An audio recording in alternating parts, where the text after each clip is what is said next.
what's up? I'm just tapping in with a really quick video. After I had made a live stream right now. I don't think next nobody was in there, but I think that it's a better way to record videos because it doesn't take up as much memory, and then the video is there if anyone had been interested at one point. But what I want to say is that like with this one, I want to start out is that maybe like if we belong doing anything for ourselves in life, it's because we enjoy it.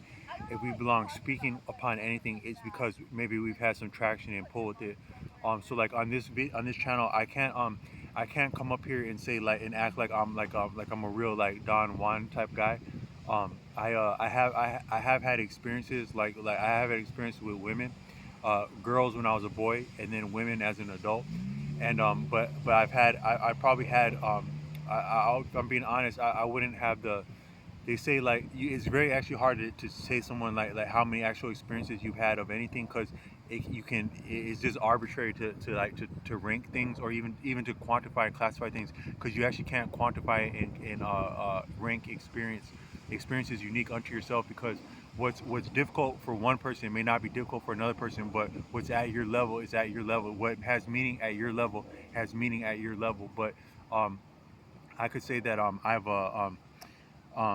so I have had experiences with women, but I would say that but I've also had like traction with style. That's what I wanted to talk about with this. It's more so about style. It's not This is not for womenizing or like I can't speak from the experience the standpoint of having like a lot of like sexcapades and stuff like that. But what I will say is that according to Arthur Avalon. So a yogi, right? A person who is in the habit of any form of practice, self culture with their body or mind or feeling that you would do on a regular basis, enough to become proficient at it. So for me, it started with reading books. I met a man who was a real guitarist, and he actually liked my worship in church because I didn't actually play an instrument at that point. I had done some music in school, but I wasn't an instrumentalist at that point. But when I'd be up in worship, like where I come from, like in the gospel church, is that it's a little bit if you're going on a regular basis, they have a way of getting you out of your comfort zone and not encouraging passive worship.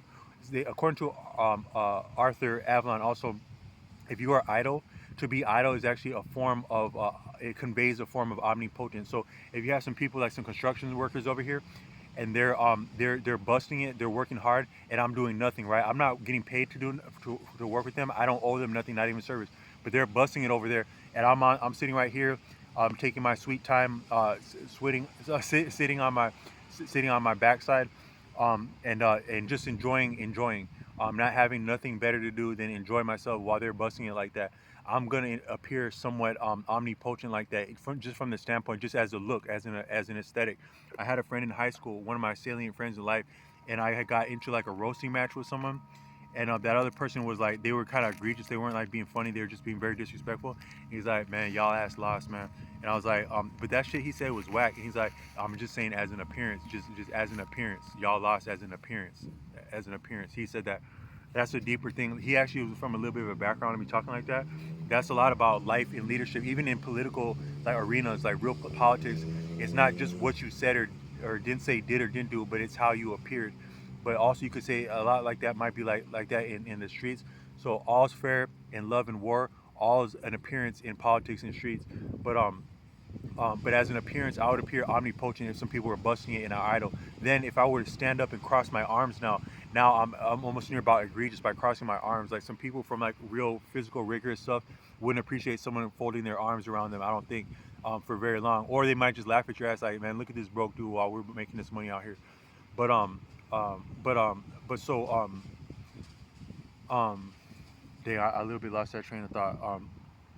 But all I meant to say is that um, I've done better around just traction with style, both style in like communication, like sometimes writing, sometimes speaking, sometimes joking, and then also sometimes like attiring myself, like adorning myself because I put like flowers in my hair before as a man, but having like the creativity to do that, I think. And then and also like sometimes the way I move, like I'll do things differently than people to just make a person where I be on somewhere. But then also I had some friends like from a real background, and one time I met them again in life, and they were needing some support like with their family. They're actually about to get married from like a real beautiful woman. So I grew up around some. I actually grew up around some real like some playboys. I was around some playboys. Some of them they were like both. A lot of the people I grew up around. One of them was like a so some would be like a hustler type comedian type playboy. Another one would be like a playboy type playboy. Um, then another one would be like just like actual like a person with simple self-respect. All of them would win over with a lot of beautiful women then and likely now in life. So I would grow up around them, but at that time I probably couldn't I I didn't know that I as much that I could pull my weight around them, because like a lot of them they were egregious in a lot of ways, and I actually they didn't bring out the best in me. But I just saw that I saw that can happen. But then that people can have pull like that and maneuver and exist like that. But then I meet them later in life, like a decade, at least half or a decade after that, and by that point they're about to get married to equally beautiful women as they used to deal with. But their ass were there as much as smooth as some of those guys were around money. I mean, around women, they weren't the same around money, but they would be having money at different times, because but like a lot of money is kind of like it's like the seasons. So it's imminent and inevitable to have ups and downs and cycles in finance and success and prosperity for a human being and for anything, even the earth itself is like that. But so I bumped into them in life, and they needed some support about to get married like that. So they're like, "Hey man, can I hold something?" But I wasn't expecting to get it back, because my mom taught me young: if you love someone enough to give them money, don't ever expect that back in life. Don't be about trying to get money back from someone that you bless if you love them. So I wasn't expecting back jack shit, but I think I had just come off of I had at different times in my life I would actually have some money on my hands, because I just didn't have much of a lifestyle to be blowing money on, except for later like books and music stuff. But I always had a work ethic, but not necessarily like a real appetite for spending a lot of money. So the next day I had bumped into them out of nowhere, and they wanted money soon after bumping into them, but I was willing to bless them. Then the next day I told them I'll get back up with them at their new address, which wasn't far from where I was at that time. Then that next day, I had a day at that time I was training for like some medical stuff. I come off of training, and I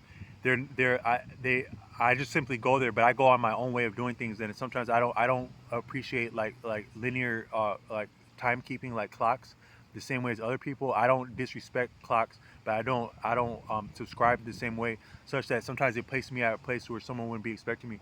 So my friend told me that he's like, you got some scary timing, because my girlfriend was just saying how your ass ain't about to be here, and before she could finish that sentence, the doorbell rang with you right here, and that shit was crispy too, because I had just got it from the bank, what I was about to help a friend with.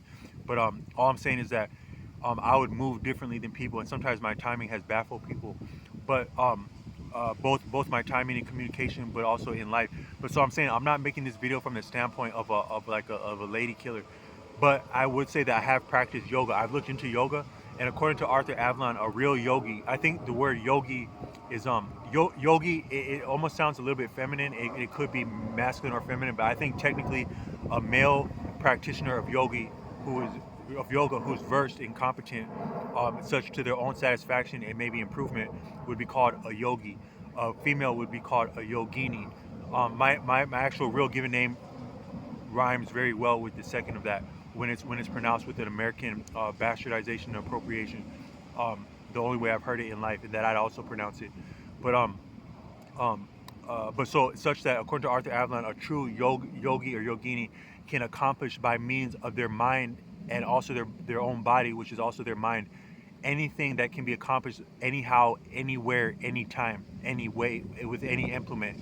A yogi can do that unto themselves.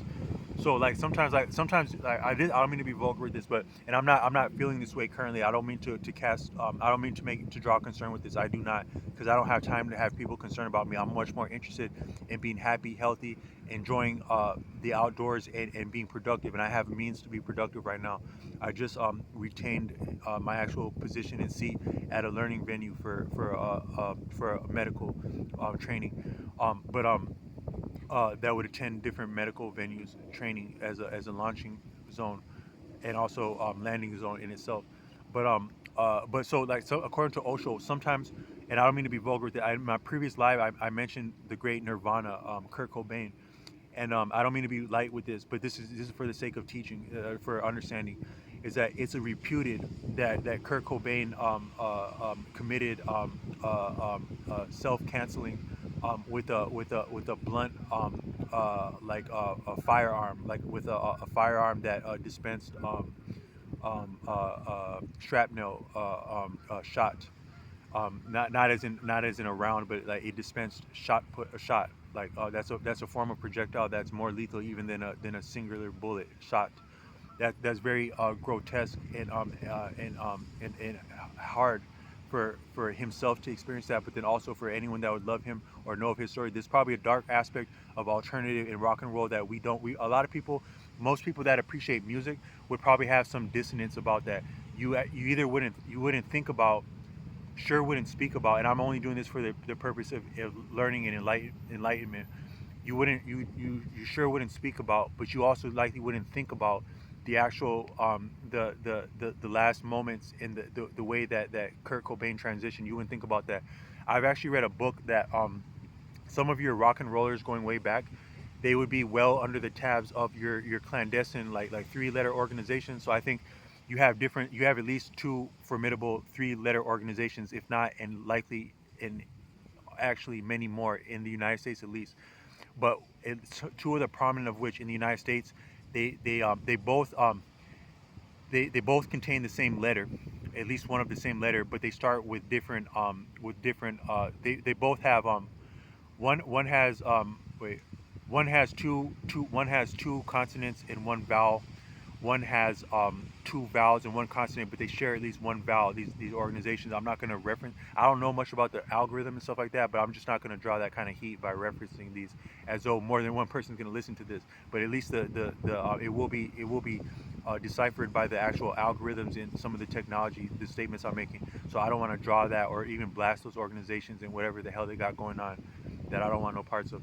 But according to to different testimonies in different scholarship, the in actual different whistleblowers, these organizations, one of them refers to clandestine intelligence that's gathered and employed about and against foreign actors. Another one would be domestic actors. You probably couldn't truly isolate foreign and domestic activity in the truest sense because there's no limitation to anything, not the least of which human activity, not the least of which criminal activity, that wouldn't be stifled by considerations of border largely, other than the most superficial of endeavors for maybe legal uh, uh, considerations, but there'd be very little distinction about what actually takes place locally and abroad for intensive purposes, I think. So you could probably say that the activities of the foreign bureau and the domestic bureau, they would probably have to, by necessity, overlap and redouble and inform and collaborate and conspire, but also maybe conflict and contrast and compete,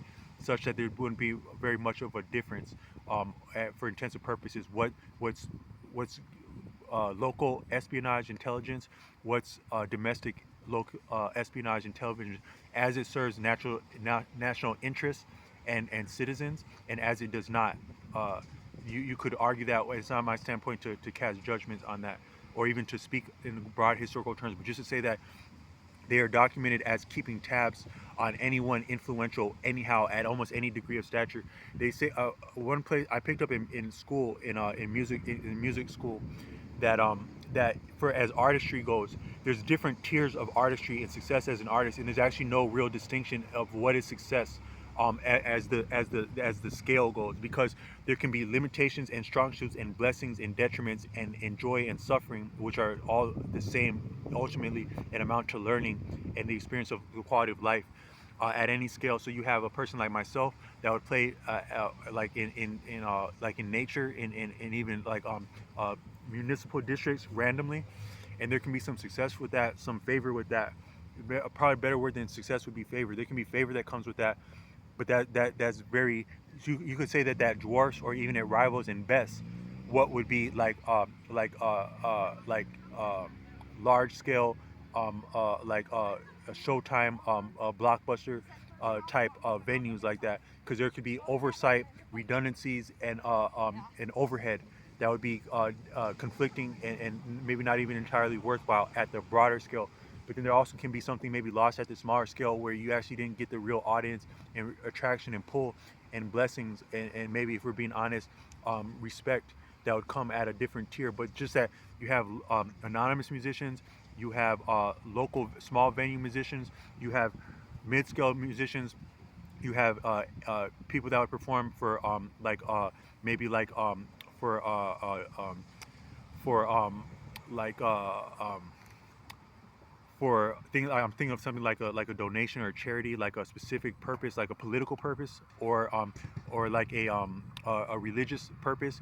There's different degrees of success, and you could probably whatever would be the real blessings and the trappings of success at any of those levels. It's probably interchangeable one the other, because you might make it to be a great rock and roller, but you got a little bit more fame than you cared for, than you made a bit off more than you could chew, as the fame and paparazzi and limitations come with that. But then you might meet a cool person like that you actually love. Like an example like that might be like Yoko Ono and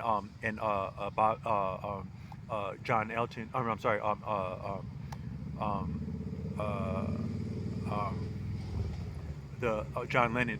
Is that John Lennon was famous of famous rock. He was a one of your great rock and rollers, ostensibly endeared to a lot of the beautiful women the world over. I don't know that Yoko Ono aesthetically would be the most superficially attractive, although she may have been to him, or have deeper essences as a person that he could perceive, having known her, that would rival, if not blow out, any other person that might be more superficially attractive, as superficial metrics go, as Eurocentric metrics go. Her not being a European, but a lot of beauty standards have been recognized to be Eurocentric in nature. But that's an example that he didn't necessarily have to be a chart topper, showstopper, culture shifter to win the attention and favors and reciprocity and support of someone like Yoko Ono necessarily. Because even to her, like, I think she was very artistic. An artistic woman like her wouldn't necessarily have to be interested in a famous person. She might actually just rock with a real artist like him. I think he was a real art. My father would make a statement like he was a real artist, whether famous or anonymous. Uh, John John Lennon is a real artist, and so he attracted another artist and is compatible with another artist. But he didn't necessarily have to be John Lennon. He had to be John Lennon to do that, but he didn't have to be recognized as John Lennon necessarily to do that. But all these different people, leader of any kind, similar, like leader would be similar like that. A productive person in the community, a person that has pull in community, a person that's been seen in certain places next to certain people, or even away from certain places, away from certain people, enough to actually have some form of pull, rapport, influence. That's influence is political power par excellence. You have like the biggest, baddest, like military person, commando person, business person. They're not getting too far with actually without the political ramifications, justifications, and oversight, overhead, and accommodation to get by with a lot of things. You actually can't do a lot of things outside of political concerns, even for you to be productive. Some of the like a lot of times when people are complaining online about their family dynamics, including myself, I've made references like that in these videos. It's actually just because what you're experiencing is that there are political limitations to anything worthwhile you would do, even just to have to be a productive person within a simple anonymous job that you actually enjoy and that serves a community, and also yourself for having respect in the community thereby, and a modest degree of livelihood that actually is attended by political dynamics, including those of your own family, that would give you the standpoint and the platform to be a viable, or the footing to be a productive person. So there are implications of politics that anything worthwhile we do, up to and including rock and rollers and influencers. Your rock and rollers and musicians would have been some of your older influencers. They still are today, but influence is probably broader because communication is broader. But not necessarily different, but such that these organizations would keep tabs on your people. So like Kurt Cobain, Jimi Hendrix, Bob Marley would be prime examples. They probably had some attention on them that wasn't favorable. I know that I once saw Kurt Cobain appear in a dress in MTV. When he did so, he didn't seem like it was his choosing, like his liking. I think a person could wear anything that they're inspired to, and that they can express themselves with, and be dope like that, fly for that. But if it's their choice and prerogative. But when I saw Kurt Cobain in a dress like that, it seemed like it wasn't his prerogative. And they say that going back, there's a theme about putting a lot of influential men somewhere or another that are in the media in a dress at one point, and that actually impacts a person's their actual political clout and pull, because yes, they're that person, but you have at least once seen them in a dress. Like we seen Kurt Cobain do and I'm not trying to tarnish his lineage, but this is for a deeper point I'm trying to draw in, is that he is he we know Kurt Cobain like from MTV Unplugged. We've seen him unplugged. We've seen his aesthetic. He inspired me a lot as a person living with my family in life, as an adult, by circumstance, but also by some of the impact to my confidence or just my savviness in life, by my background, for whatever reason, for different reasons, to be living with my family as an adult, to appear a little bit washed up, but still having some actual essence of like some taste around style that can gain traction, or just some taste for music that can also gain traction. That's a lot of the aesthetic that I sensed in Kurt Cobain at different times, and he was some of my inspiration musically when I first made an actual conscious decision to pursue music as an adult, already past my mid 20s, when I had that feeling.